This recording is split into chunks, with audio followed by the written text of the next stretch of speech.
फिर बहन लेके आती है ना, नारियल लाती है, श्रीफल, श्रीफल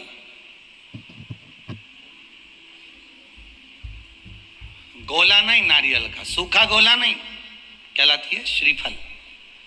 गोला तो आजकल फैशन का हो गया, नारियल का गोला तो फैशन है, क्योंकि नारियल लेके जाएंगे, नारियल 10 रुपए का है, भाई को लगना चाहिए कि कोई वीआईपी चीज लाई, इसलिए नारियल का गोला लिया। पर यहाँ कहीं पुराण में कहीं लिखा हो नहीं कि नारियल का गोला दिया था लक्ष्मी जी ने राजा बलि को, या इंद्राणी ने इंद्र को रक्षा सूत्र बांधा था तो उसमें नारियल का गोला दिया था। यहाँ कहीं लिखा हुआ तुम कहीं पढ़ो तो मुझे जरूर भेज देना। रहे हो उसमें श्रीफल, जिसमें जल हो, पानी हो, और पानी वाला फल जब हाथ में देकर रक्षा सूत्र बांधती है बहन, तो भाई का भी घर भरा रहता है और बहन का भी घर भरा रहता है। भाई का भी घर भरा और बहन का भी, जिसमें जल भरा हो, जिसमें पानी भरा हो, वो श्रीफल होना चाहिए। और गोला रखो, मना नहीं है। तुम्हारा मन कर गया कि गोला लेकर आई हूं कि भाभी 2-4 दिन खा लेगी, छोरा छोरी खा रहे, टोरा टोरी खाएगा, हाँ तो रख दो, तुम मना नहीं है। तुम जो दो तो गोला बाद में दे दो, पर हाथ में जब रक्षा सूत्र बंधे, जब राखी बंधे, तो तुम्हारे हाथ में श्रीफल होना चाहिए, नारियल होना चाहिए। क्यों? पहले की कथा में आप स्मरण करेंगे, जो हमने मुंबई में स्कंद पुराण वाची थी, उसमें वर्णन किया था। श्रीफल कार्तिकेय बाबा का प्रतीक है, श्रीफल संत का प्रतीक है, स्कंद का प्रतीक है। आप नारियल का गोला दो, 50 बार दो, 10-10, 20-20 गोले दे दो, 50-50 गोले दे दो, मना नहीं है, हैं? 2-4-8 झोला भर के दे दो, हम वो भी मना नहीं करे, एक बोरा भर के दे दो, उसका मना नहीं। पर श्रीफल की मूलता है, यहाँ नारियल का जो श्रीफल है उसकी मूलता है। और कितनी सुंदर बात है, नारियल जो बहन भाई को देती है, श्रीफल हाथ भरा हुआ रखती है, भाई को बहन जब श्रीफल देती है तो भाई वही श्रीफल अपनी बहन को कुछ दक्षिणा अर्थात कुछ रुपया रखकर, कुछ भेंट रखकर, कुछ स्वरूप रखकर, जब बहन इतनी दूर से आई, वही श्रीफल भाई फिर बहन को दे देता है, ये ले तू दे जा, तू रख ले। पर बहन उस श्रीफल को लेकर नहीं जाती है। बहन क्या कहती है? नहीं नहीं, तुझे रखना पड़ेगा, तू रख। तो दो चीज में से जब श्रीफल भाई भेंट रख कर देता है अपनी बहन को, तो बहन श्रीफल वहीं भाई के घर छोड़ देती है, भेंट का कुछ भाग लेकर चल देती है। ये बहन का प्रभाव। रक्षा सूत्र को लोगों ने बिगाड़ दिया। आज के जमाने में तो रक्षाबंधन का भी महत्व लोग नहीं जानते कि कैसे रक्षा सूत्र बनना चाहिए, कैसे रक्षाबंधन होना चाहिए। अब तुमने व्रत तो करा, आज कई माताओं का पूर्णिमा का व्रत भी होगा, ऐसा नहीं है, जाएगी राखी बांधने तो कह भी देगी, हमारी तो पूर्णिमा जीजी, हम तो तुम्हारे भाभी भोजन नहीं करें। भाई ननंद और आती हैं तो कह भी देती है आज तो हमारे पूर्णिमा है, हम काहे को भोजन करें तुम्हारे यहाँ, आज हमारा पूर्णिमा का व्रत है। और कई कई तो रक्षाबंधन पे इसलिए भी नहीं आती कि जाके करेंगे क्या, राखी बांधेंगे और रोटी का बोलेंगे तो रोटी तो खा ही नहीं सकते अपन, व्रत है अपना, तो एक टाइम तो खा सको। पूर्णिमा के व्रत का तो महत्व है, एक टाइम तो भोजन कर सकते हो। खूब जोरदार व्रत करा, सुबह से लेकर शाम तक कुछ नहीं खाया, कुछ भी नहीं खाया। पर ये मन बार बार अगर दौड़ कर कहीं चले गया, डब्बे में सब लोग भोजन कर रहे थे और सभी लोग प्रसाद को पा रहे थे, सभी लोगों के मन में भाव आया कि कितना सुंदर भोजन बना है, आज तो बाफला 1 नंबर का बना है, आज बाटी तो बहुत जोरदार बनी। अब तुमने बनाई तो जीजी के लिए ही थी, ननंद के लिए थी, घर में बेटी के लिए थी, और आज तो मेहमान आया ना, भांजा ने भांजी ने सबके लिए बनाया। और मालूम पड़े ननंद आके कह दे कि नहीं हमारा तो आज श्रावण की पूर्णिमा का व्रत है, आज हम कुछ खाएंगे ही नहीं। अब तुमने बाटी तो बना दी, बाफला तो बना दिया, पूरण पोली तो बना दी, तुमने आज आलू बड़ा तो बना दिया, सब्जी पकौड़ा मंगोड़ा सब बना दिया तुमने। पर बेचारी वो बहन भले राखी बांध रही है, भले वो माँ आई हुई है, उसका व्रत भी है, पर उसकी जो मन है ना थोड़ा सा, वो बाफले में तो जरूर जाए, वो बाटी में तो अटकेगा थोड़ा ना।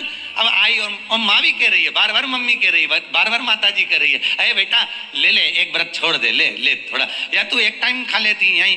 तो मन में भी सोच के बैठी, हाँ विचार तो है कि एक टाइम खाना तो है, तो घर जाके खाऊं कि यहीं खाऊं, अरे यहीं खा लूंगी, मना नहीं है, पर बाफला पूरा ठंडा हो जाएगा ना शाम तक, तो अब चित्तवृत्ति में तो अटका।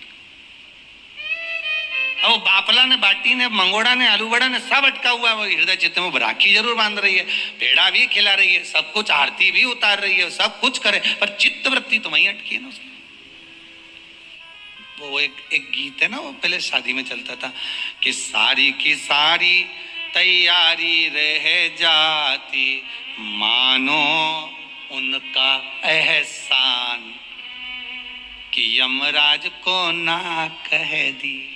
नहीं तो मालूम पड़े सब जोड़ के रखा, धन वैभव संपदा सत्ता सब आ गई तुम्हारे पास में, और मालूम पड़े इतने में वो हाँ करके भेज दे यमराज को, जा उठा ला और सब धरा की तरह रह जा। क्या करो उसका? फिर वो वैभव, वो धन, वो दौलत, वो संपदा, वो सत्ता का क्या करोगे? नहीं मेरे लिए तो तुम रसगुल्ला ही लाओ, मैं तो नहीं। अब अभी तो आज बहन राखी बांधने आई होगी तो भाइयों भी कह दे डब्बा लाई क्या मिठाई का, कौन सी लाई, बंगाली लाई कि कौन सी लाई बता जरा, है कि मावा की लाई, कौन की दुकान से लाई बता, उसका नाम भी बता, डब्बा पे पड़ रहा है, हाँ लिखी है, देख ली उसने। और अब फिर ये भी देख रहा है कि सोन पपड़ी लाई कि मावा की लाई, वो भी देखा। क्योंकि भाइयों भी बड़ा चतुर रहे, डब्बा देख के लिफाफा बनाए। सोन पपड़ी का अगर डब्बा लाई है तो 100 या 200 का, और अगर मावा की लाई है तो फिर 500 का, और अगर बंगाली लेके आई है तो 1000 का लिफाफा यूज दे दे। तो लिफाफा भी डब्बे से चले। वैसे भी सीवर वाला महाराज ताड़ी ताड़ी बोले ही बोले है, उसमें क्या दिक्कत? तो बोलने में तो कोई पीछे हटूंगा नहीं। एक निवेदन आप सबसे करूंगा, आपको अच्छा लगे अपने जीवन में उतारिएगा, ना लगे कोई बात नहीं, छोड़ दीजिएगा, पर उतारना जरूर। बहन से प्रॉपर्टी के चक्कर में कितना भी झगड़ा चल रहा हो, बहन का भाई से एक मकान के चक्कर में कितना भी झगड़ा चल रहा हो, संपदा के चक्कर में कितना भी झगड़ा चल रहा हो, तो भी निवेदन करूंगा, बहन और भाई तुम खूब लड़ो प्रॉपर्टी और जमीन के लिए, पर रक्षाबंधन के दिन कम से कम एक दूसरे के नहीं भी जाओ तो फोन लगाकर जीजी और बहन भाई से, भाई बहन से एक बार तो बात कर लो, क्योंकि धन अपनी जगह रह जाएगा साहब, वहां धन नहीं जाने वाला, आपका व्यवहार जाने वाला, आपका प्रेम जाने वाला। माना उसने कुछ भी करा हो, अदालत में केस लगा दिया हो, 25 केस चल रहे हो अदालत में, 50 बार तुम्हें पेशी पर जाना पड़ रहा हो, 50 बार झगड़े हो गए, 50 बार तलवार लेकर खड़े हो गए, डंडे लेकर खड़े हो गए, एक दूसरे को मारने को तैयार हो गए, पर निवेदन है एक माता के गर्भ से तुम जन्मे हो, कम से कम उस माता के दूध का फर्ज अदा करो। और एक बार कितना भी झगड़ा हुआ हो, इस आस्था चैनल के माध्यम से आज रक्षाबंधन के दिन भले राखी बंधवाओ मत बंधवाओ, पर एक फोन लगाकर तो पूछ लो जीजी कैसी है, कब आएगी बता, या बहन भाई को कह दे रे कैसा है, भूल गया क्या मुझे, भाई भी कह दे लड़ाई की बात मत करना, आज के दिन बस प्रेम की बात करना कि कम से कम बहन का फोन तो आया। मेरा मन कहता है, मेरा दिल कहता है कि शायद दिवाली पर जितनी आतिशबाजी नहीं हुई होगी उतनी आतिशबाजी आपके दिल में होगी, कि जिससे केस चल रहा है वो फोन लगाकर पूछ रहा है कि भाई ने पूछा बहन से, बहन ने पूछा भाई से कैसे हो, भाभी से बात कर लो, थोड़ा बच्चों से बात कर लो। माना अदालत में देखा जाएगा, लड़ाई झगड़े सब होंगे, सब कुछ होगा, कौरव और पांडवों की कथा तो देखो रे कितनी सुंदर है। पांडवों की बहन सुभद्रा राखी बांधने कौरवों को जाती है, कौरवों की बहन राखी बांधने के लिए पांडवों को जाती है। जरा विचार करिए,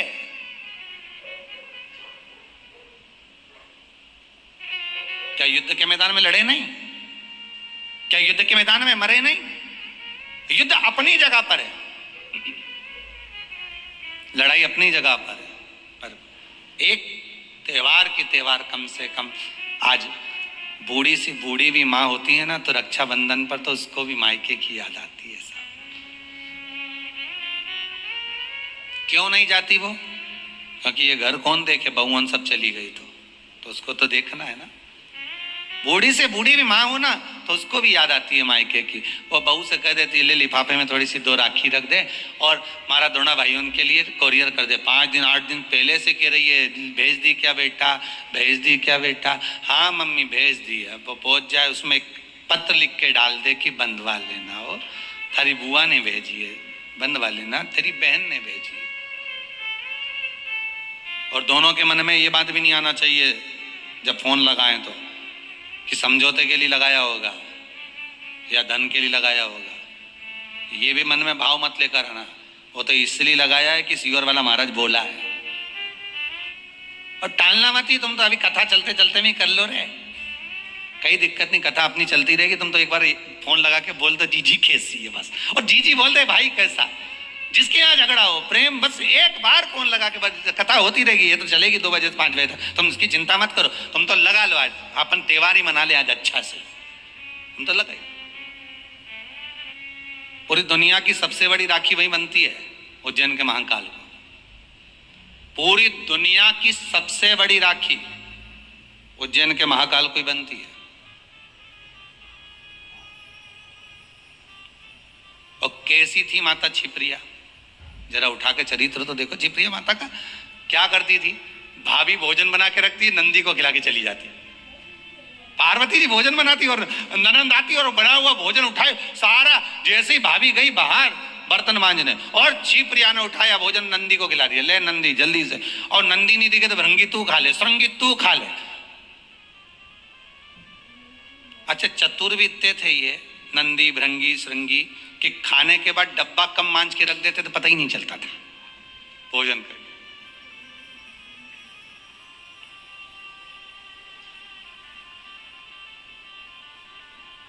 पर भाभी की कितनी बारंबार परीक्षा माता छिप्रिया ने ली। माता छिप्रिया ने कितनी बार छिप्रिया ने परीक्षा ली है, भगवान शिव की भी और साथ में भाभी की भी, पार्वती मैया की।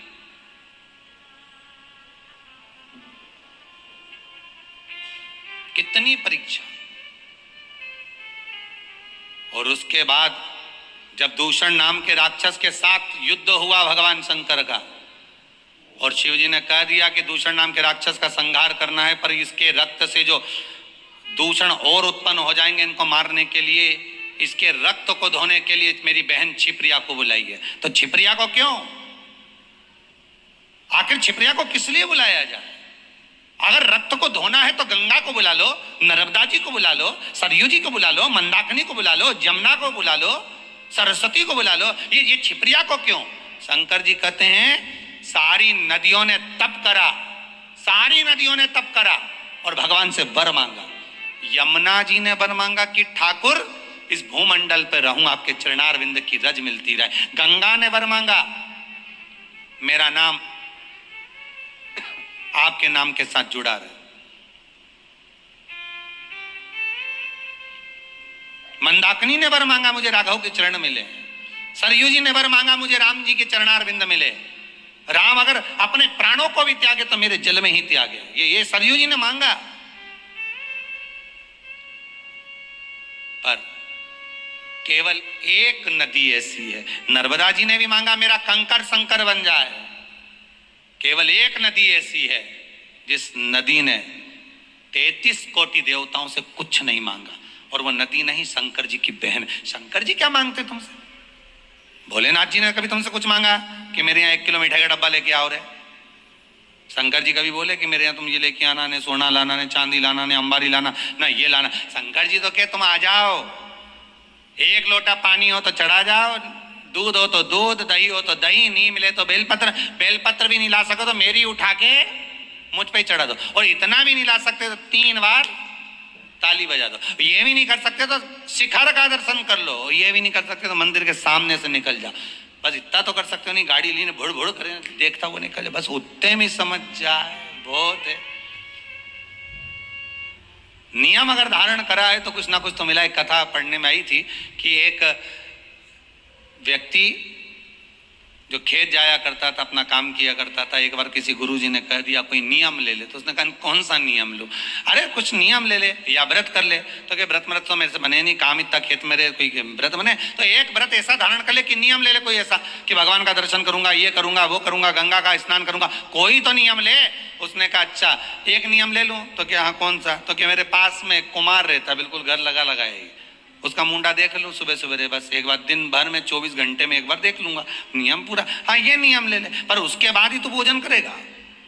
हाँ ठीक है, मैं कुमार का मुंह देखूंगा तब भोजन करूंगा। उसने नियम ले लिया, पास के पास तो रहता ही है, कर लेंगे। ऐसा नियम धारण करा, ऐसा करा, पत्नी के लिए रोटी खा लो, पति अब भी आया, छत पे चढ़ा, कुमार का मुंह देखा, भोजन करा तुरंत। पत्नी के लो भोजन कर लो, रोज का नियम। वो चढ़े देखिए, अब आज 2 साल हो गए नियम बने, पत्नी के लो भोजन कर लो, पति बोला अब भी आया, और ऊपर गया देखने तो कुमारी गायब था। तो क्या आज कहाँ चले गए ये? तो इसके घर चले गया, घर जाके आवाज लगाया, जैसी आवाज लगाया तो वो तो दिखा ही नहीं, उसकी पत्नी निकल के आई। क्या हो गया?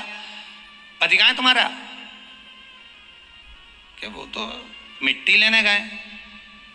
तो मिट्टी तो वो इतने दिन की लेके आते थे हमेशा, और रोज तो दोपहर में जाते थे, आज इतनी जल्दी कैसे चले गए? पता नहीं कहाँ गए, पता नहीं। वो ढूंढता ढूंढता ढूंढता ढूंढता चले गए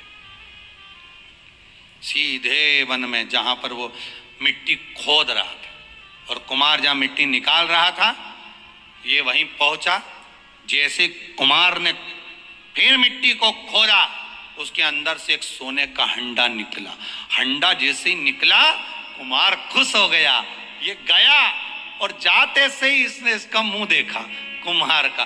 देखते से इसको तो इतनी भूख लग रही थी, ने जम के चिल्लाया देख लिया, और जो बोला देख लिया, और भागते भागते गया। कुमार ने सोचा हंडा देख लिया, अब कुमार वो अंडे को छुपा के कपड़े में इसके हाथ दौड़ दौड़ कर जाए, अरे रुक तो जा, अरे रुक तो जा, मैं दे रहा हूं, रुक तो जा।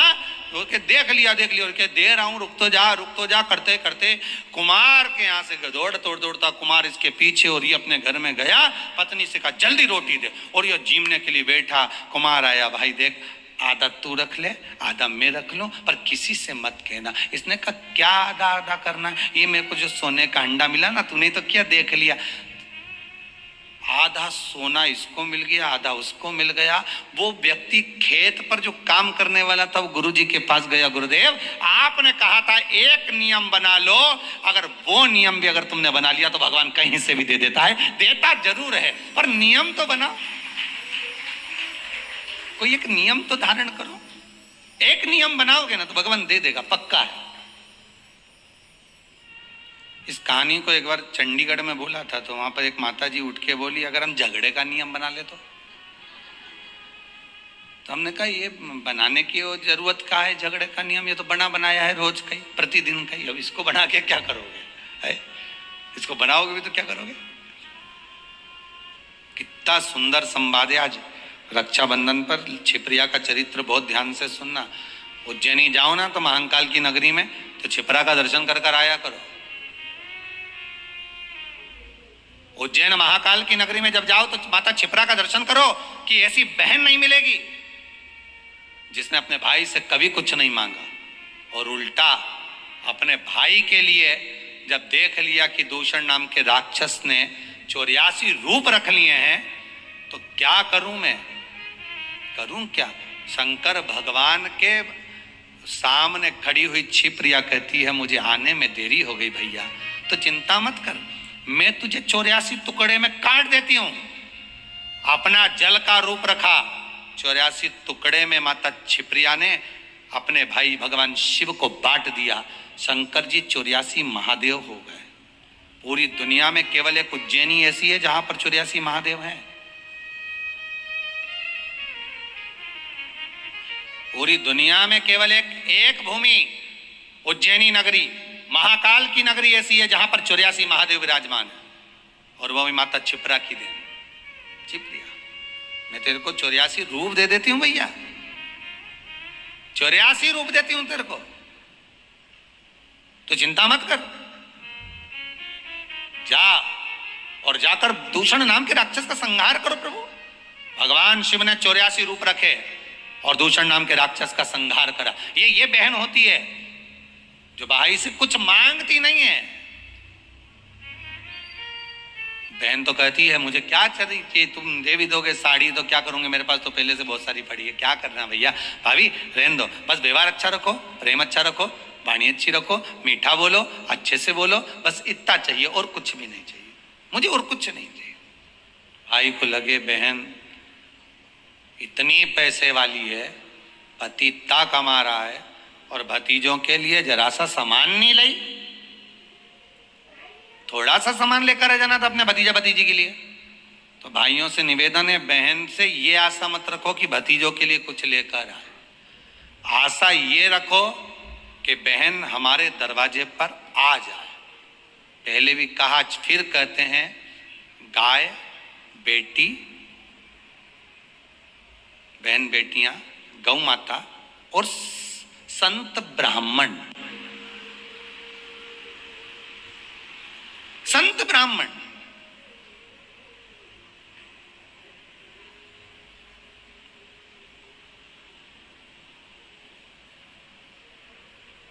गाय बेटी और संत ब्राह्मण, ये तीनों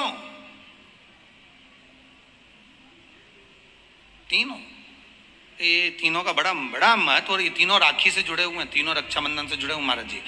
आज के दिन बहन तो भाई को राखी बांधती है, अपनी जगह पर है, पर आपने कथा में सुना होगा इंद्राणी ने भी इंद्र को रक्षा सूत्र बांधा था गुरुदेव के कहने पर कि ये रक्षा सूत्र बांध कर भेजिए इंद्र को। तो इंद्राणी कहती है मैं धर्म पत्नी हूं उनकी। तो क्या हुआ, आप रक्षा सूत्र बांधिए। अगर धर्म पत्नी रक्षा सूत्र नहीं बांध सकती तो यहां शास्त्र कहता है इंद्राणी ने इंद्र को युद्ध में विजय होने के लिए दिया था, रक्षा सूत्र बांधा था, स्वयं गुरु खड़े हुए। शास्त्र कहता है आज के दिन अगर बहन बेटी आए ना आए, या रक्षा सूत्र आपके हाथ में बंधा हो ना बंधा हो, या आपकी दुकान में, व्यापार में, गल्लक में, कांटे में, तोल कांटे में आदि आदि की जगह पर रक्षा सूत्र ना बंधा हो, तो किसी ब्राह्मण को फोन लगाकर बोलिए, ब्राह्मण को बुलाइए और ब्राह्मण से कहिए कि आकर हमारी दुकान में आप रक्षा सूत्र बांध दीजिए। गाय, ब्राह्मण, साधु, संत और बहन बेटी, ये तीन काल का हरण करती है, इसलिए इन तीनों की महत्वता। जब ये राखी जो बनती है ना, ये रक्षा सूत्र जो तुमने बांधा है, ये मोली जो बांधते हैं, कलेवा जो बांधते हैं, ये रक्षा सूत्र बहुत दिन तक जब बंधा रहता है, बंधा रहता है, बंधा रहता है, पूरा समय 8 महीने, 9 महीने, 6 महीने, 4 महीने, 3 महीने, जितना भी आप लोग बांध कर रखते हैं, जितना भी 8 दिन, 15 दिन, 20 दिन, जब तक आप बांध कर रखते हैं, उसके बाद में इसको खोलने के बाद कहाँ डाला जाता है? तो कहते हैं जिस स्थान पर गाय को बांधा जाता है, जिस स्थान पर गाय को बांधा जाता है, उस स्थान पर इस रक्षा सूत्र को ले जाकर एक और किसी भी खूंटे से गाय के, या गाय का जो ग्वाड़ा होता है, गाय जहां बंधती है उस स्थान पर कोई कील लगी हो, कोई खूंटा लगा हो, उससे इस रक्षा सूत्र को खोलकर बाद में बांध दिया जाता, वहां रख दिया जाता। क्यों, किस लिए रखते हैं, क्यों जोड़ा गया इसको हिंदू धर्म में रक्षा सूत्र को गाय से क्यों जोड़ा गया? उसका कारण केवल इतना है कि गौ माता, जब तक आपने रक्षा सूत्र बांधा, इसके बाद रक्षा सूत्र आपने अगर गौ माता के उस ग्वाड़े में कहीं ले जाकर बांध दिया है, दे दिया है, रख दिया है, 33 कोटि देवता गौ माता के भीतर विराजमान होते हैं, 33 कोटि देवता गौ माता के भीतर रहते हैं। और केवल ये गाय जहां बंधती है, गौशाला जो होती है ना, गाय जहां बनती है, जहां पर गौ माता निवास करती है, हम तो कहते हैं लोग वृंदावन किससे मिलने जाते हैं? जम के बोलिए जरा, भगवान कृष्ण से, ठीक है? और भगवान कृष्ण किसको चराने जाते हैं? गौ माता। मतलब तुम कृष्ण जी के पीछे और कृष्ण जी गौ माता के पीछे। क्यों? तो उसका सीधा सीधा प्रसंग है कि गाय के ग्वाड़े में, गाय के उस आंगन में, गौशाला आदि में जहां गाय बनती है, उस जगह पर अगर आपने रक्षा सूत्र बाद में बांधने के बाद 8-15 दिन, महीने बाद, 2 महीने, 4 महीने, 6 महीने, 8 महीने के बाद में अपने वहां बांध दिया, रख दिया, तो जिसके हाथ में बंधा होता है उसकी रक्षा स्वयं गौ माता में विराजमान 33 कोटि देवता करते हैं। उसकी रक्षा का सूत्र फिर वो संभालते, फिर वो आपके नहीं, फिर वो संभाले। ये मन का जो पाप है ना, मन से किया गया जो पाप है ना, ये शरीर के द्वारा किए गए पाप से ज्यादा भोगना पड़ता है। पूर्णिमा का व्रत करने का कारण क्या है बताइए? आप इतने सालों से कर रही हो, कई माताएं कर रही होंगी पूर्णिमा का व्रत, एक समय फलाहार करती हैं, एक समय भोजन करती हैं। भोजन में खीर का होना जरूरी होता है पूर्णिमा के व्रत में, दूध की सामग्री होना जरूरी होती है पूर्णिमा के व्रत में। 12 महीने की पूर्णिमा करो, मना नहीं है। और पूर्णिमा उठाने का भी समय होता है चैत्र के महीने की जो पूर्णिमा होती है, चैत्री पूर्णिमा पहली पूर्णिमा मानी जाती है, इसलिए चैत्री पूर्णिमा को सिद्ध पूर्णिमा कहते हैं, कार्य सिद्धात्री पूर्णिमा कहते हैं, सिद्ध करने वाली, मनोरथी पूर्णिमा कहते हैं। इसलिए पूर्णिमा का व्रत कहां से उठाया जाता है? चैत्र के महीने की पूर्णिमा से पूर्णिमा का व्रत उठाया जाता है कि मैं महीने की पूर्णिमा करूंगी, तो वो चैत्र पूर्णिमा से उसको उठा लिया जाता है। पर उसका एक नियम रहता है, आप फलाहार करें अपनी जगह पर है, पर एक समय भोजन कर रहे हैं वो अपनी जगह पर, भोजन के साथ में मीठे के साथ थोड़ा दूध की सामग्री होना जरूरी होती है। और क्यों करते हैं पूर्णिमा का व्रत, किस लिए किया जाता है, क्यों करा जाता है, उसका व्याख्यान वर्णन शिव महापुराण के अंतर्गत स्कंद पुराण में लिखा गया। स्कंद पुराण में वर्णन किया है श्री वेद व्यास जी महाराज ने, कहा ये पूर्णिमा का व्रत इसलिए किया जाता है कि व्यक्ति का जब मन गलत भ्रम में जाने लगता है, मन जब गलत जगह पर जाने लगता है, तो ये मन को गलत जगह पर ले जाने वाला कौन होता है? तो कहा ये चंद्र होता है। व्यक्ति की राशि के अंतर्गत, व्यक्ति की पत्रिका के अंतर्गत, व्यक्ति की ग्रह दशा के अंतर्गत जब चंद्र बेकार चलता है तो व्यक्ति अच्छा करते करते भी बेकार करने लग जाता है। कई माताएं कहती हैं, गुरुजी हमारे बेटे को आशीर्वाद दीजिए, बहुत गलत संगत में जा रहा है, मतलब समझ जाना कि चंद्र गड़बड़ जा रहा है। बेटी अगर गलत मार्ग पर जा रही है, बेटी अगर गलत संगत में जा रही है, किसी अन्य व्यक्ति को आकर्षित हो, चंद्र गड़बड़ हो रहा है, उसका चंद्र कहीं जा रहा है। कोई पुरुष, कोई लड़का, कोई गलत मार्ग पर जा रहा है, चंद्र गड़बड़ हो रहा है।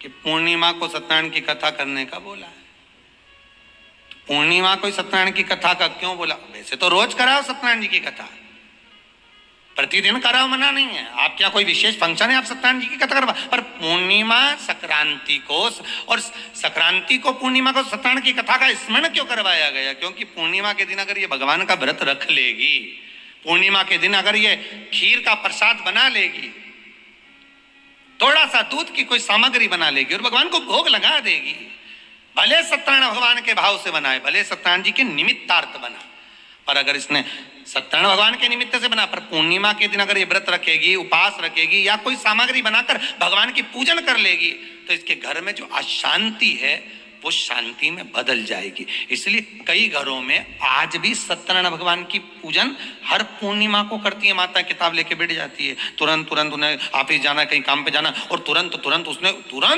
जल्दी जल्दी कलश रखा, कलश नहीं भी रखे तो भगवान की पूजन कर को रखे, ब्राह्मण देवता को बुला लेगी, ब्राह्मण नहीं आएंगे तो खुद कर लेगी, पर करती जरूर है। इतना सा आटा सेक लेगी, पंजेरी बनाई, सीरा बनाई, मिठाई रख दो, कुछ भी करेगी पर सत्यनारायण की कथा कर लेगी, उसका मन लग गया उसमें। मतलब पूर्णिमा को करना है, उसको करने से क्या होता है? शांति रहती है। जिसके घर में हर महीने की पूर्णिमा को खीर बनती हो, ध्यान दीजिएगा, बहुत सुंदर संवाद चल रहा है, बहुत ध्यान देने वाली बात है।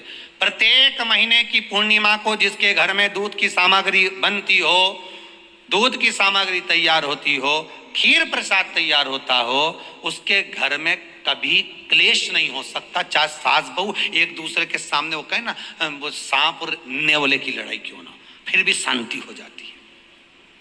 पर प्रत्येक महीने की पूर्णिमा होना चाहिए। ये नहीं कि तुमने एक महीने की पूर्णिमा पे बना लिया और दूसरे महीने की पूर्णिमा को गायब कर दिया। फिर किसी ने कह दिया आज चूरमा तो बन रहा है, दाल बाटी तो बन रही है चूरमे के साथ में, लड्डू बन रहे हैं, तो काय को खीर बना रही हो? तो तुमने अब वो खीर प्रसाद।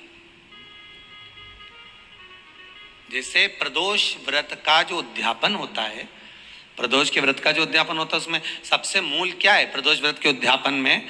कि दो चीजें मूल है प्रदोष व्रत के उद्यापन में, कि आप प्रदोष का व्रत करो तो या तो 11 करो प्रदोष तब उद्यापन करो, या 26 प्रदोष करो तब उद्यापन करो, या उससे ज्यादा कर लिए तब उद्यापन, तुम्हारा मन हो जब उद्यापन करो। पर उद्यापन की मूलता में दो चीजें, कि प्रदोष के दिन के एक दिन पहले गणेश जी की पूजन हो जाना चाहिए।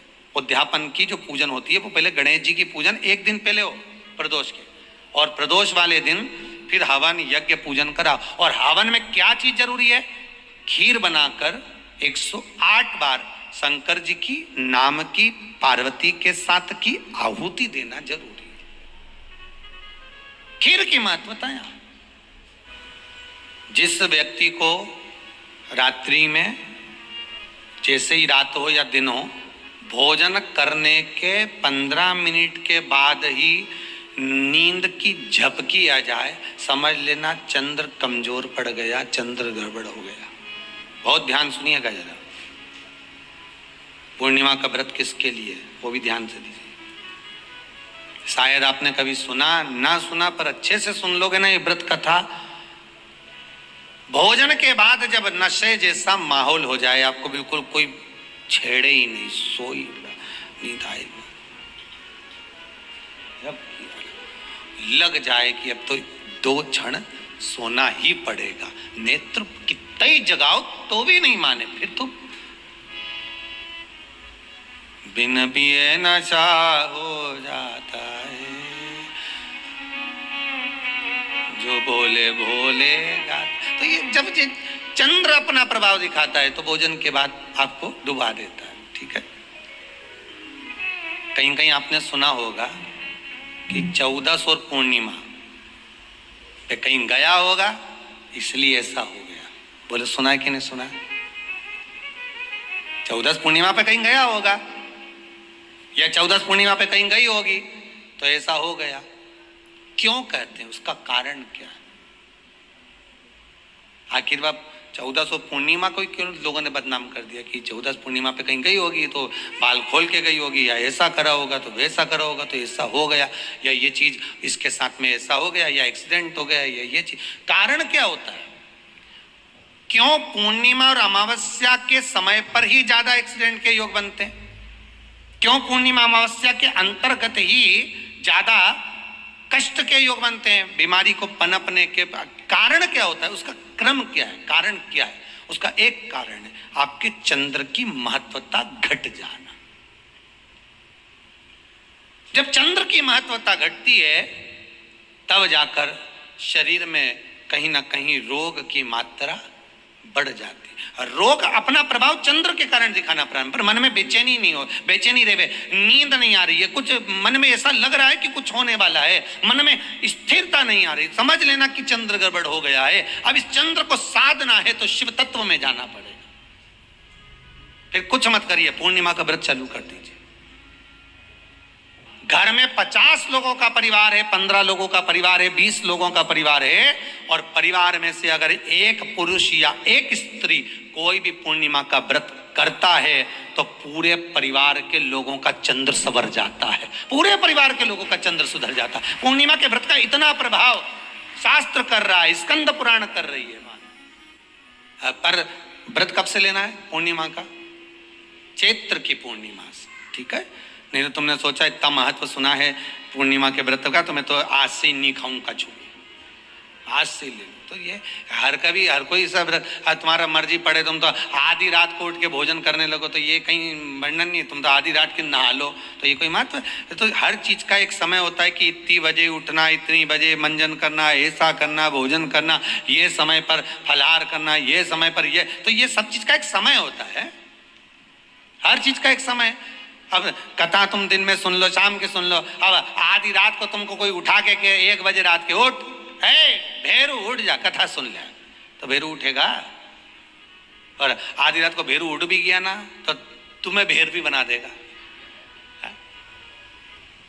पूर्णिमा के व्रत का नियम है, घर में एक सदस्य भी कर रहा है किसी ने उसको भोजन बनाकर थाली में कुछ प्रसाद फलाहार सामग्री दी, उसका स्पर्श बड़ी बहू को हुआ, बड़ी बहू रसोई घर में गई, उसने बाकी की चीजों को छू लिया, उसको देवरानी ने छू लिया, देवरानी ने कोई बर्तन छुआ, उससे तीसरी देवरानी ने देखा, उसने कोई चीज छू ली, तो वो छूते छूते छूते छूते वो पूर्णिमा का प्रभाव पूरे घर के लोगों को हो जाता है और उनका चंद्र इतना प्रबल हो जाता है कि अपने आप उनकी बेचैनी, उनकी आलसता समाप्त हो जाती है। नहीं तो एक व्यक्ति के कारण पूरे चंद्र दशा खराब। तो पूर्णिमा के दिन खीर का भोजन, प्रत्येक महीने में एक बार ऐसा नियम बना लो, अपने दीवार पे लिख लो कि पूर्णिमा है और पूर्णिमा के दिन घर में खीर बनना ही है। केवल शरद पूर्णिमा अकेली पे नहीं हो, तो एक पूर्णिमा पे तो बनाते हो खीर, शरद पूर्णिमा के दिन तो खूब जोरदार बना बुनो के ना डोलची के छत पे धर दो, उठा के भगोनी ही दर्द कहीं कहीं की तो छत पे बनाए। तो बच्चे पूछ ले मम्मी ये छत पे क्यों रखी है, तो क्या अमृत गिरेगा?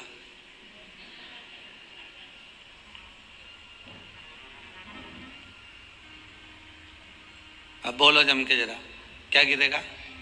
अमृत गिरेगा।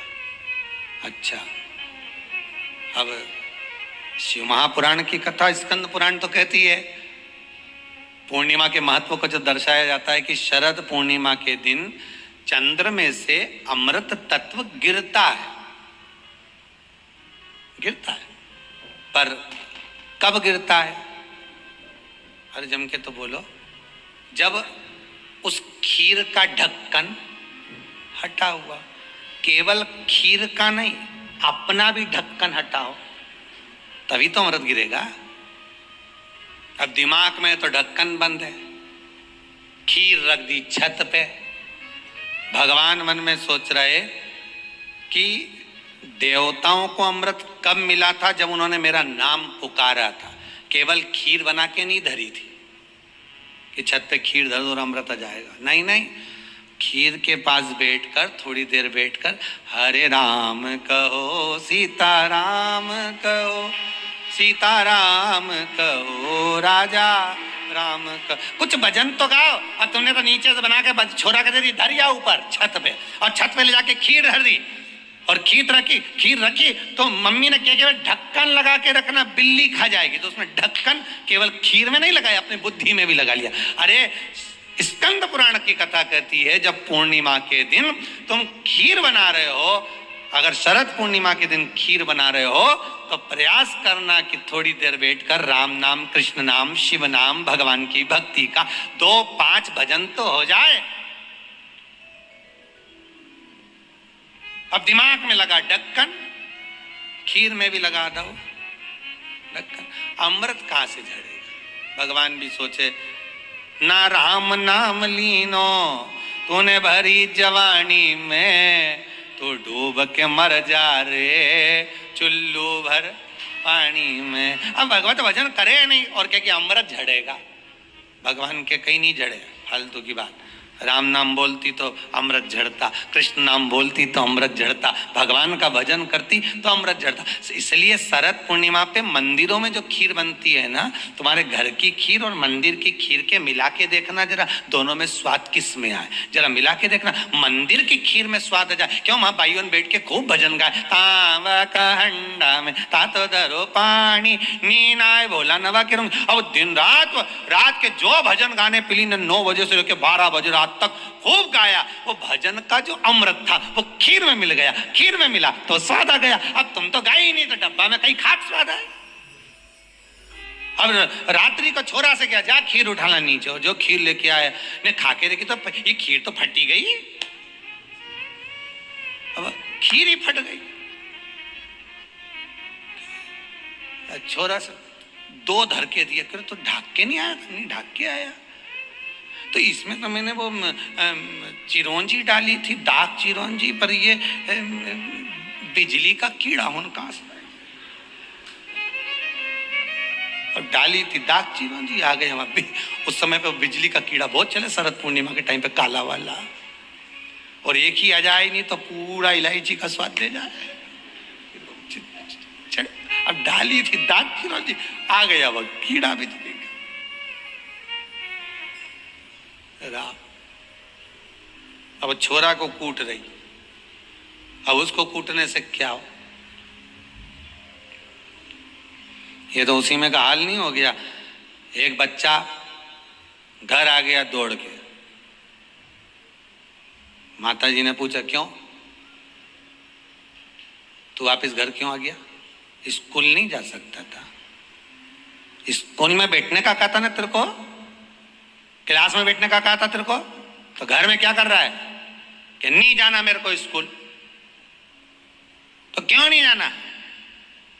नहीं जाऊंगा, नहीं जाऊंगा। तो छोरा से तू जाए क्यों नहीं? नहीं नहीं जाऊंगा, नहीं बोल दे, नहीं जाना, नहीं जाना बस। अरे तो हुआ क्या ये तो बता कि मार साहब है नहीं, हमारा टीचर, हमारा गुरुजी, माँ साहब, उनने बोर्ड पे लिखा महाभारत और हमसे पूछे किसने लिखी, तो हमने कह दिया तुम नहीं लिखी।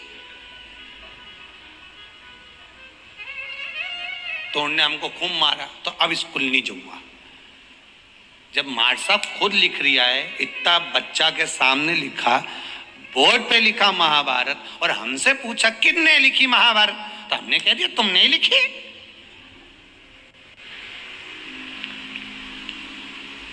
तो उन्होंने तो हमको टेबल पे खड़ा करने खूब दोचा, जैसे मंदिर के घंटा हो, खूब बजाया, खूब मारा।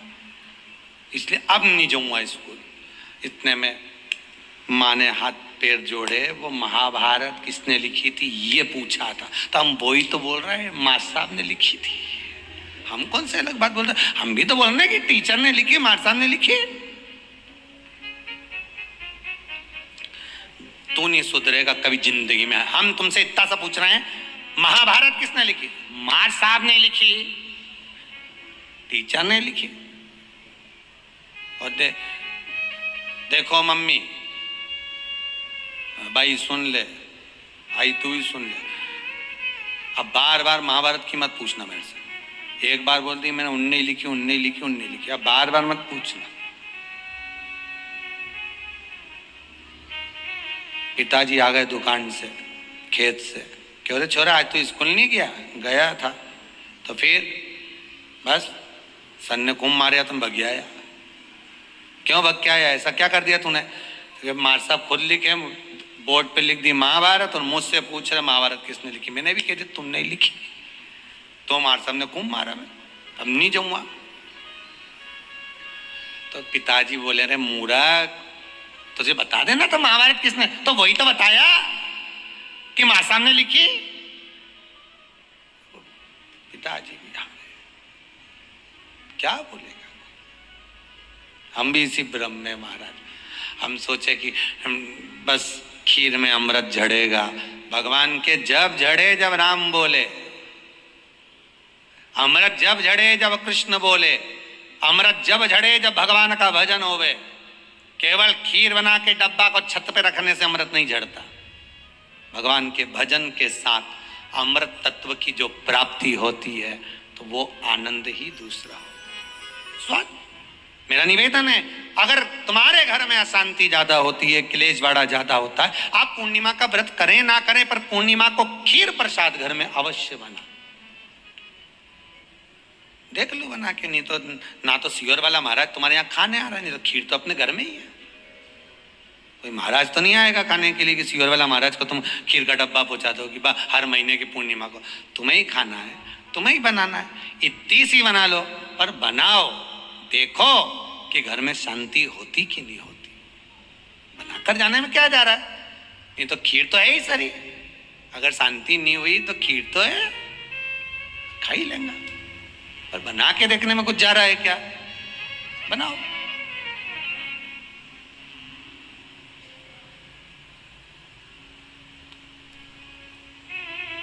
उसकी महत्वता को जानना है।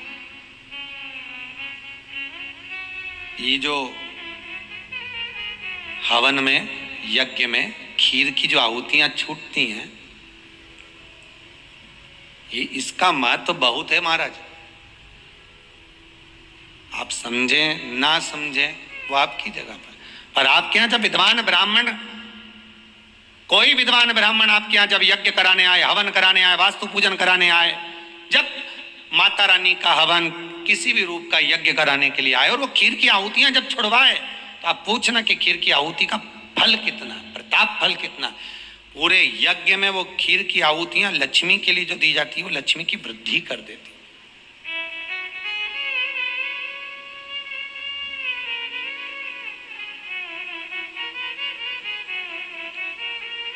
उसका महत्व कितना बढ़ जाता है,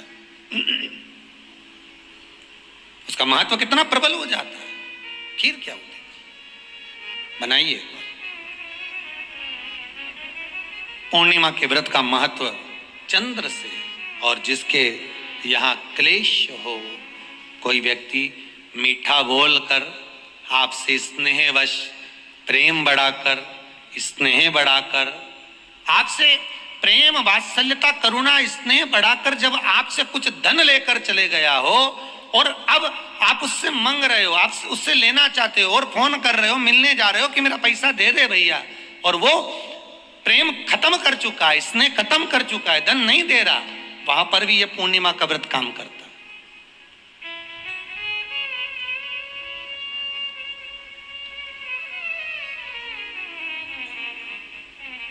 वहां पर भी पूर्णिमा का व्रत काम करता है। कहा व्रत करने वाला व्यक्ति जो पूर्णिमा का व्रत करता है, चावल का, अक्षत का, श्वेत वस्त्र में, सफेद कपड़े में अक्षत रखकर, जो जिससे धन लेना है प्रेम वश लेकर गया है, स्नेह वश लेकर गया है और नहीं दे रहा है, उसका स्मरण कर कर ब्राह्मण देव को दे देने पर भी महाराज चंद्र की दशा सुधर कर लक्ष्मी का भाव वापिस प्राप्त हो जाता है, पुनः वापिस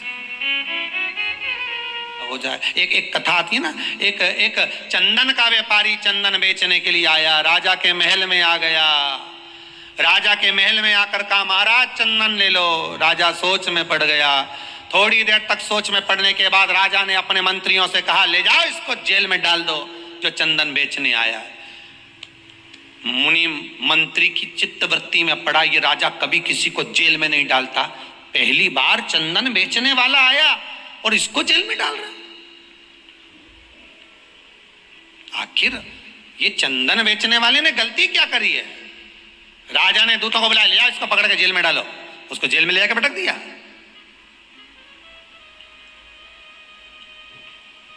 डाल दो इसको जेल के अंदर, डाल दो। मंत्री ने अपने राजा को समझाया, स्वामी सरकार दयालु दातार, ये इसने कुछ करा नहीं है, इसको छोड़ दो। मंत्री का कहना माना, उसको छोड़ दिया। नगर से बाहर रहेगा, ये बाहर निकालो, इसको बाहर निकाल दो। नगर के बाहर जाकर रहेगा ये, नगर के अंदर नहीं, नगर के बाहर। मुनिम की बात, मंत्री की मन में बात अड़ गई कि आखिर राजा का इसने बिगाड़ा क्या था जो राजा ने इसको बाहर निकाल दिया, इसको जेल में डाल दिया। आखिर हुआ क्या था ऐसा? सहन नहीं हुआ। पहुंच गया मंत्री चंदन के व्यापारी के पास में। चंदन के व्यापारी से कहा, सुनो सुनो जरा, राजा रोज जो भोजन करते हैं ना, उनका भोजन चंदन की लकड़ी में बनना चाहिए। एक वेद जी ने कहा है, तुम एक काम करा करो, 2 कुंटल चंदन प्रतिदिन राजा के महल में पहुंचाया करो, तुम्हारी पैसे पहुंच जाएंगे, तुम्हारा धन पहुंच जाएगा। 2 कुंटल चंदन, हाँ पहुंचाना मत भूलना, भेजते रहना। हाँ हाँ बिल्कुल भेजूंगा। रोज भेज रहा, प्रतिदिन। एक दिन राजा ने कहा, जाओ चंदन के व्यापारी को लेकर आओ, उसका हमें सम्मान करना। राजा ने अपने हीरे की माला निकालकर चंदन व्यापारी के गले में डाल दी।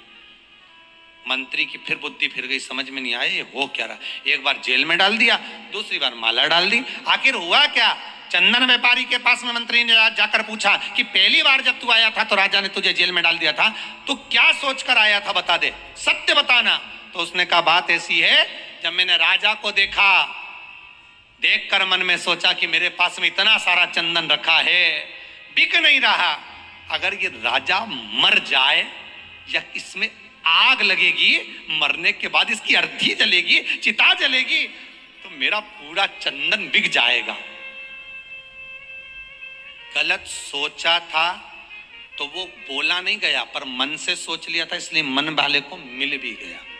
आप मत लड़ो किसी से, हृदय से सोच लो कि तुम्हें इससे बहुत जलन है, ऐसा है वैसा है, मन में सोच लो उस व्यक्ति की, और तुम्हारे बीच में अपने आप बैर उत्पन्न हो जाएगा, अपने आप लड़ाई उत्पन्न हो जाएगी। भले तुमने उसका कुछ नहीं बिगाड़ा, उसने तुम्हारा कुछ नहीं बिगाड़ा, पर अंदर से जो तुमने सोच लिया तो बैर उत्पन्न हो गया, विवाद उत्पन्न हो गया, लड़ाई हो गई। फिर मंत्री ने पूछा अब क्या बात है, राजा ने तुझे माला पहनाई, आखिर तूने क्या सोचा था? अब मैंने भगवान से प्रार्थना करी थी, इतना अच्छा राजा है, चंदन में रोज भोजन करता है, चंदन की लकड़ी जलाकर और भोजन बनवाता है, भगवान इसको खूब उम्र देना, मेरी भी उम्र दे देना। जब अच्छा सोचा तो हीरे की माला मिल गई। उपास करो तो मना नहीं है, पर उपास शरीर से नहीं होना चाहिए, उपास मन से होना चाहिए। आप उपास नहीं भी करेंगे ना और मन लगा लिया ना, आज धर्म पत्नी का आज हरतालिका तीज का व्रत है, आज पत्नी का चतुर्थी का व्रत है, आज पत्नी का छठ का व्रत है, और आपने मन लगा लिया कि आज छठ का व्रत है, आज भूखी रहेगी। भले आप भोजन कर रहे हो, पर मन में सोच लिया ना, उसको भूखा देखकर भी आपके मन में भाव उत्पन्न हो गया कि भूखी है, ये भोजन नहीं कर रही है, इसके मन के लिए, तो आपका मन अगर उसके प्रति भाव उत्पन्न हो रहा है, आपका भाव उसकी ओर जा रहा है, तो उसके व्रत का पुण्य आपके खाते में जा रहा है, पुण्य जा रहा है आपके खाते से लगेगा। पूर्णिमा का व्रत करो, पर चैत्र के पूर्णिमा से प्रारंभ करो। नहीं कर सकते, खीर बनाना आप पूर्णिमा की पूर्णिमा प्रारंभ करो, गृह शांति के, घर की शांति के लिए, आनंद के लिए, उमंगता के लिए, उत्साह। ना जाने कितनी गलतियां हम व्रत करते समय कर जाते हैं, ना जाने कितनी गलतियां हम व्रत के पहले कर जाते हैं या व्रत के बाद कर जाते हैं। हम भगवान को रिझा नहीं पाते। कई लोग हैं, कितने सालों हो गए गुरुदेव हमको सोमवार का व्रत करते करते, कितने साल हो गए हमको मंगलवार करते करते, कितने साल हो गए हमको बृहस्पतिवार करते करते। कई ऐसी माताएं जो निरंतर व्रत कर रही हैं, निरंतर व्रत में डूबी हुई हैं, पर उसके बाद भी उनके मन में आता है कि हमारा व्रत सफल हुआ कि नहीं हुआ, भगवान ने उसको स्वीकार करा कि नहीं करा। पार्वती मैया जब व्रत करने बैठती थी तो शंकर उनके सामने आ जाते थे, सती मैया जब व्रत करने बैठती थी तो शंकर जी उनके सम्मुख में जाते थे, माँ गोरा जब व्रत करने बैठती थी तो महादेव उनके सामने आ जाते थे, उमा जब व्रत करने बैठती थी तो भगवान महेश उनके सामने आ जाते थे। तो व्रत जब माताओं ने करा तो उनके सामने भगवान प्रकट हो गए। तो हम व्रत करते हैं तो भगवान क्यों नहीं आता?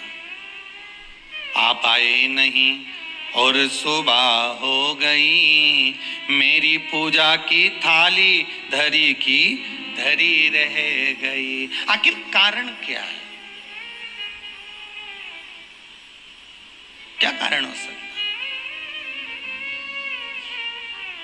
हम परमात्मा को इतना रिझा रहे हैं, हम परमात्मा को इतना मना रहे हैं, हम परमात्मा से इतनी विनती कर रहे हैं, निवेदन कर रहे हैं, उसके बाद भी अगर भगवान हमको ना मिले, उसके बाद भी भगवान हमारा ना सुने, तो फिर दुख तो होता है कि भगवान आखिर क्यों नहीं सुन रहा। कुछ माताएं कर रही थी, गुरु जी हमने ये करा, उसके बाद भी भगवान ने हमारा ना सुना। हो सकता है कि कुछ गलतियां हमारे भीतर की भी हो। हम इस शरीर से तो परमात्मा को रिझा रहे हैं, हम इस शरीर से तो भगवान को मनाने का प्रयास कर रहे हैं, हम शरीर के द्वारा तो मंदिर तक पहुंच जा रहे हैं, हम शरीर के द्वारा तो हम मंदिर में जाकर जल भी चढ़ा रहे हैं, अभिषेक भी कर रहे हैं, पूजन भी कर रहे हैं, अर्चना भी कर रहे हैं, पर साथ में मन नहीं जा रहा हो तो, साथ में मन नहीं पहुंच रहा हो तो। एक व्यक्ति अपने नगर में निवास करता था, रहता था, और बड़ा सुंदर भाव से वह निवास करता था। अब एक समझने वाली बात है, देखिए, शरीर का पाप कर्म और मन का पाप कर्म दोनों को देखिएगा। वो अपने गांव में, नगर में निवास करता,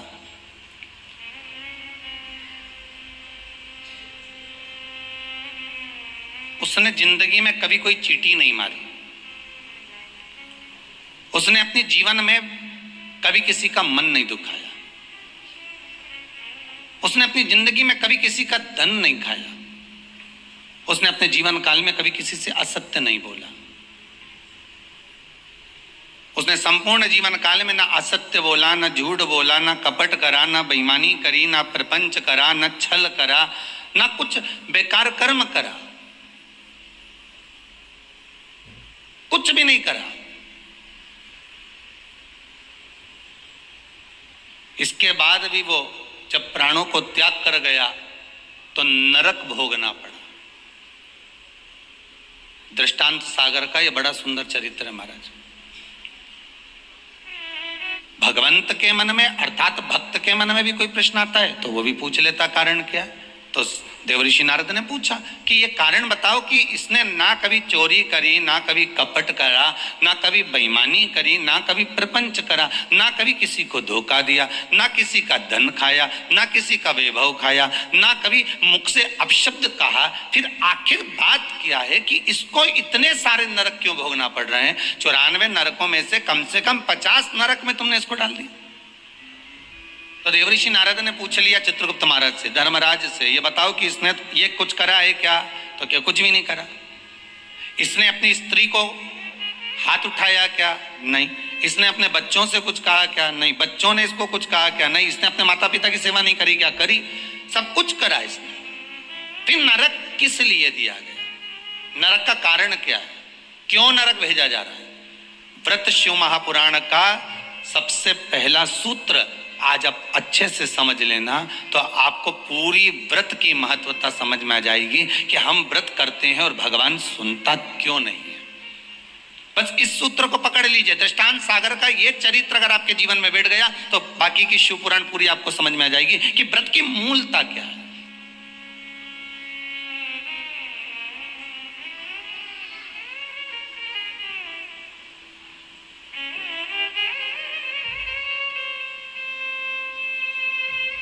कारण क्या हो सकता है? देवऋषि नारद ने पूछा तो धर्मराज बोले बस केवल एक कारण है। कौन सा? जब ये बैठता था इस शरीर के द्वारा इसने कोई बेकार काम नहीं करा। इस शरीर के द्वारा ये कोई किसी को कपट नहीं करा, किसी का धन नहीं खाया, वैभव नहीं करा खाया, किसी को अपशब्द नहीं कहा। इस शरीर के द्वारा कुछ नहीं करा इसने। फिर बचा कैसे था? तो कहा इस इंद्री के द्वारा, मन के द्वारा। क्या करा मन से?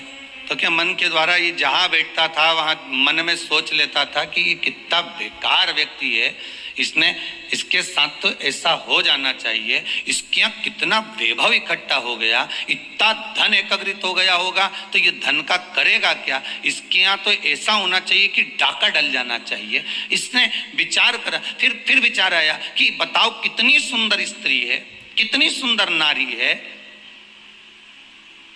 इतनी सुंदर नारी तो मेरे साथ में होना चाहिए थी।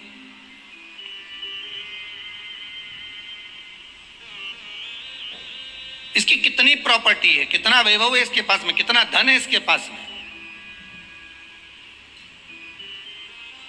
कुछ ऐसा हो जाए कि इसका धन संपूर्ण मेरा हो जाए,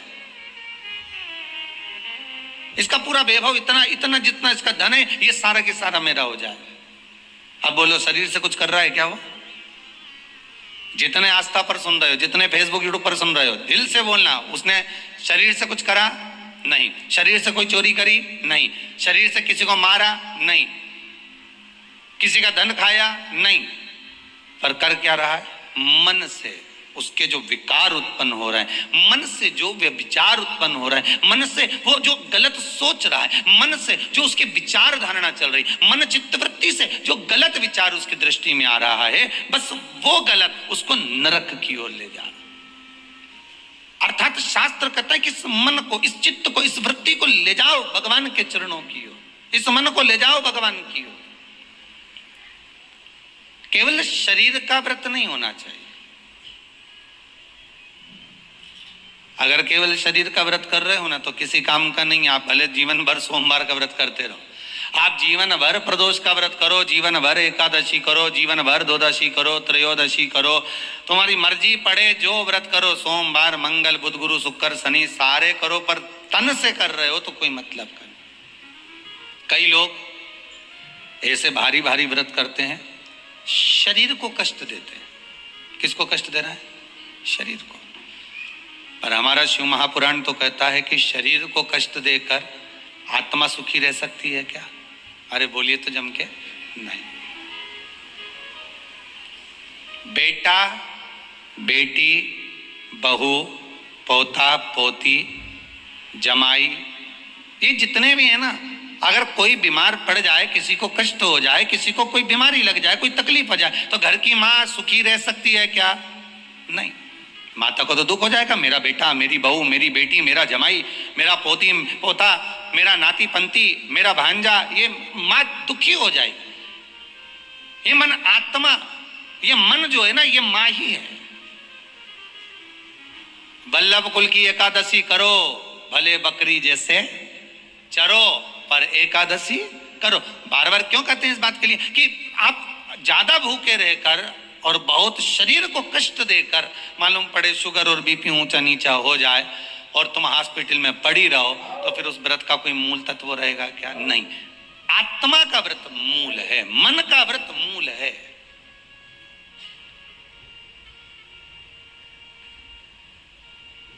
कोई तुमसे के ऐसा व्रत है जिस व्रत में तुम्हें सोने का हंडा मिलेगा, सोने का मटका मिलेगा, पर एक बात याद रखना, 5 दिन तक कुछ ना तो खाना है, ना पानी पीना है, ना कुछ जाना, बस एक जगह पर पड़।